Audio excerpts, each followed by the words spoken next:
Good evening and welcome to Ville News. I'm your host, Stephen Armstrong, alongside Nicole Dalton, here to give you the latest local, state, and national headlines. Coming up in this episode, we have updates on the continued tension in Israel, a large feline spotted in a Pennsylvania neighborhood, and an unexpected renovation to a Lancaster manure tank. Stay tuned because Ville News starts now.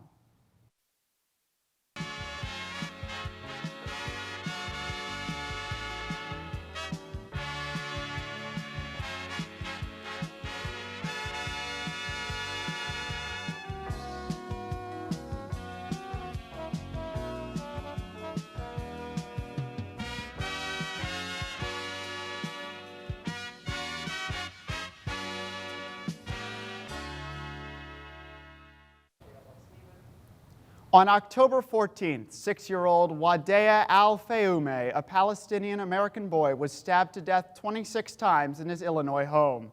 The police on scene declared the actions a, quote, senseless and cowardly act of violence, end quote. The boy was stabbed to death by his 71-year-old landlord, Joseph Zuba. He also critically wounded the boy's 32-year-old mother, Hanan Shaheen, stabbing her more than a dozen times. However, she is expected to survive. Detectives were able to conclude that the senseless attacks were motivated by the ongoing Hamas and Israeli conflict, as the two victims were Muslim.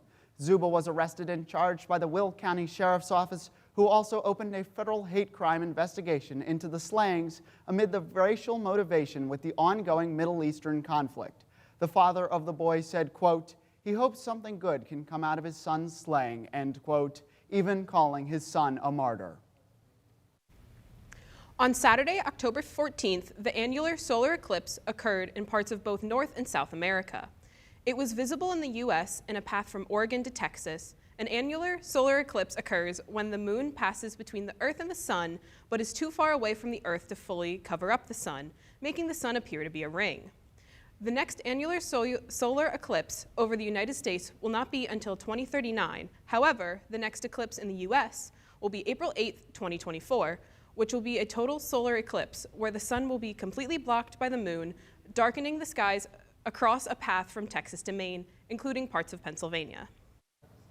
The ongoing conflict in the Middle East between Israel and Hamas reached a shocking point as an errant missile strike destroyed a Gaza City hospital, killing at least 500 Palestinians seeking both treatment and shelter.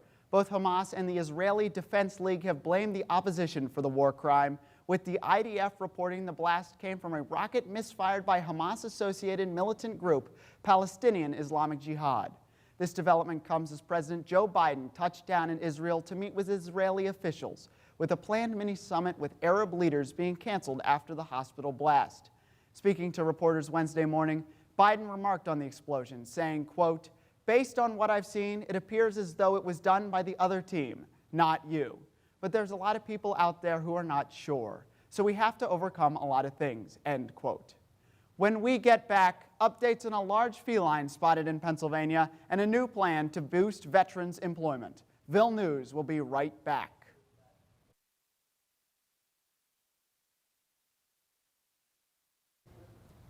Are there lions in Pennsylvania? That's the question state residents were left asking this weekend after a reported sighting of a mountain lion in Lehigh County led to a warning from state police to be vigilant.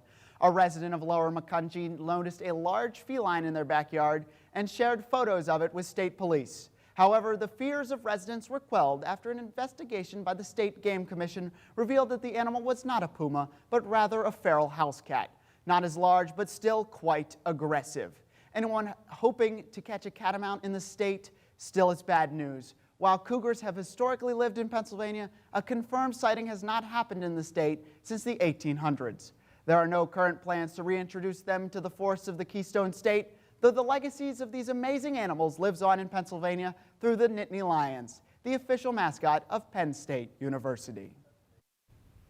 New grants by the Pennsylvania Department of Labor and Industry will help veterans with their transition into civilian life.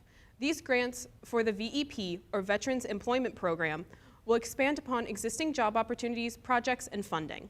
The VEP helps members of all reserves as well as the Pennsylvania National Guard. Grants like this address the barriers that can burden veterans, like employment. This is major to the state of Pennsylvania, as it has the 4th largest veteran population in the United States. PA Secretary Nancy A. Walker said, quote, "Because of their sacrifice, we must ensure these individuals have access to every opportunity they need to successfully transition back into civilian life," end quote.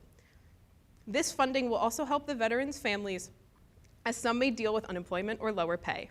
These applications will become available November 15th. When we get back, we'll have updates about a local reimagined manure tank and a resolved Lancaster County cold case.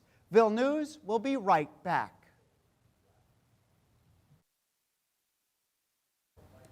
Arlen Benner, a Mountjoy farmer, turned an unused manure tank into a pickleball court. Pickleball is reportedly the fastest growing sport in America. Player Danielle Miller says, quote, "There's nothing else like it," end quote. Benner has played the sport for 2.5 years, and the finished court was completed this July. The layout of the tank makes players feel like they're in an arena. The overhead lighting for primetime action and the acoustics keep you right in the action. Benner said, quote, "It's not just a game. I don't like to exercise, and pickleball is the only form of exercise that I've found that I have actually enjoyed," end quote. This isn't the end for the tank, as Benner plans to add a volleyball net and a basketball hoop or two. David C. Napoli, the man charged with killing Lindy Sue Beekler nearly 50 years ago, intends to plead guilty on Thursday, October 19th. The Lancaster County court calendar indicates that C. Napoli is scheduled to enter his guilty plea at 1:30 p.m. before Lancaster County President Judge David Ashworth. C. Napoli had not been a suspect in the December 5th, 1975 stabbing death of Beekler, but genetic genealogy pointed investigators to him in 2021. Detectives obtained a DNA sample from C. Napoli after retrieving a coffee cup he used in 2022, then compared the sample to DNA samples taken from blood on Beekler's clothing. C. Napoli was arrested in July 2022 and has been charged with a single count of homicide, which covers first, second, and third-degree murder, along with voluntary and involuntary manslaughter. This murder was Lancaster County's oldest cold case. That's all we have this week for Ville News. Thanks for watching, and make sure to tune in next week for the latest local, state, and national headlines.